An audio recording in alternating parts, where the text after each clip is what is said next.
এখানে দেশি মুরগির মাংস আমি সুন্দর করে কেটে ধুয়ে রেখেছি,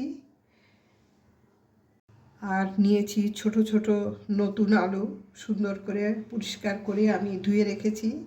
এবার আমি রান্নাটা শুরু করব। আমি এই জিরেটা ভেজে গুঁড়ো করে রেখে দেব। সরষের তেল দিয়ে দিলাম।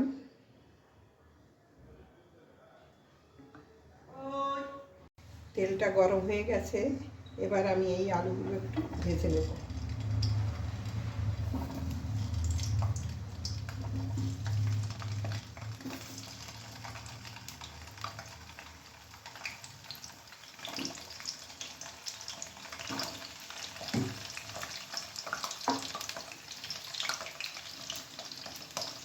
নুন দিলাম, দিয়ে দিলাম সামান্য হলুদ। আলুটা একটুখানি ভালো করে ভেজে নেব।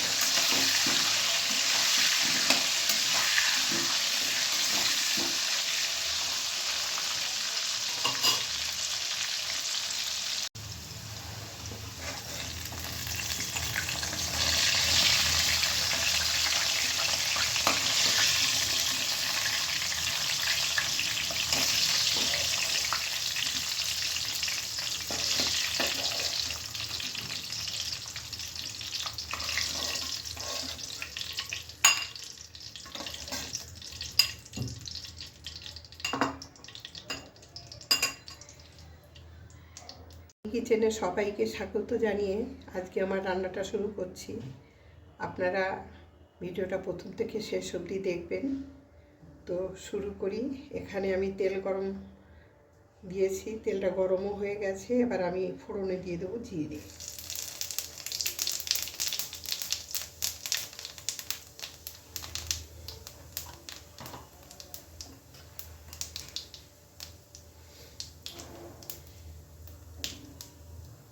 ফোড়নটা হয়ে গেছে, এবার আমি দিয়ে দেবো মাংস।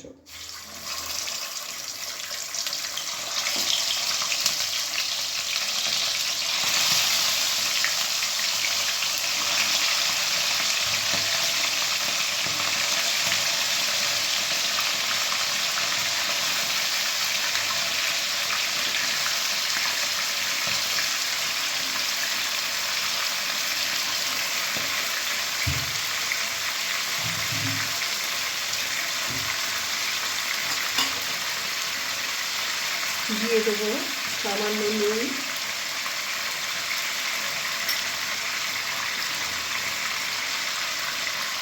সামান্য হলুদ। এবার আমি মাংসটা একটুখানি ভেজে নেবো হালকা করে।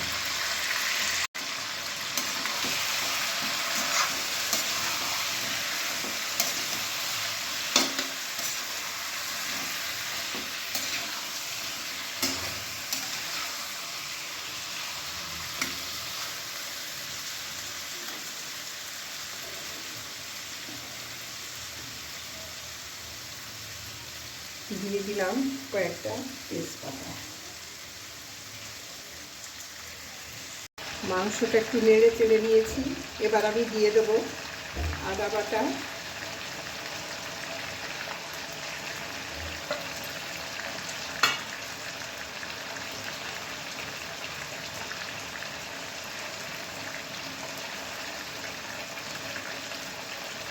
দিয়ে দেবো 1 চামচ, আর সামান্য একটুখানি ধনে গুঁড়ো, 1 চামচ জিরে গুঁড়ো, 3 চামচ মতো লঙ্কা গুঁড়ো।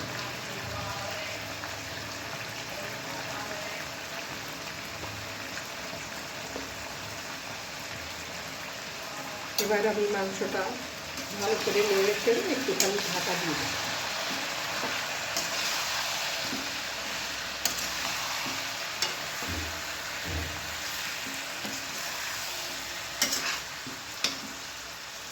সামান্য একটুখানি জল দিয়ে দেব মশলাটা যাতে দিয়ে না যায়।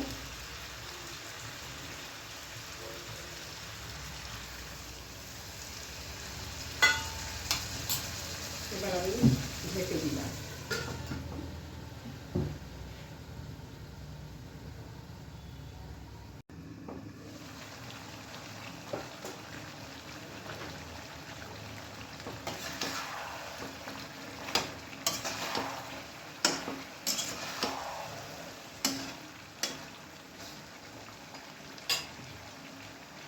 এবার আমি দিয়ে দেব চই। চই অনেকেই এখন চেনেন, চইটা খেতে খুব ভালো লাগে বা এর গন্ধটা সত্যি খুব সুন্দর।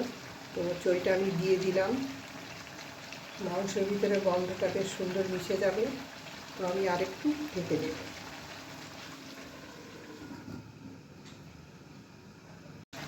এবার আমি দিয়ে দেব গোলমরিচের গুঁড়ো।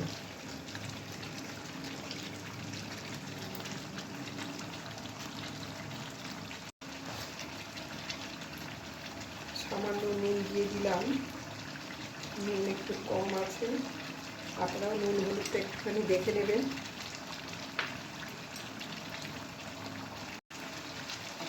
মাংস কষাটা প্রায় হয়ে গেছে, তেলও ছেড়ে দিয়েছে।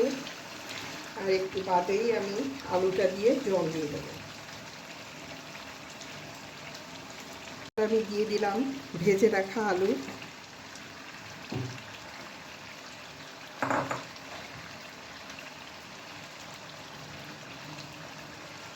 আর দিয়ে দিলাম পরিমাণ মতো লবণ।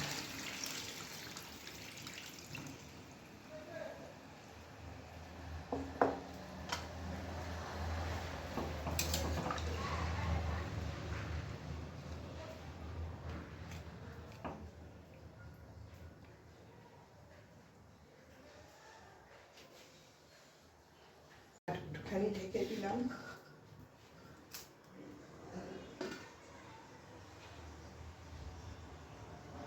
এবার আমি দিয়ে দেব গরম মশলা। যে যেখান থেকেই দেখছেন না কেন কমেন্ট করে জানাবেন। আমার এই ভিডিওটা ভালো লাগলে লাইক, শেয়ার, কমেন্ট করবেন, সাবস্ক্রাইব করে রাখবেন, বেল আইকন প্রেস করতে ভুলবেন না প্লিজ। রান্নাটা হয়ে গেছে, এবার আমি নামিয়ে নিচ্ছি।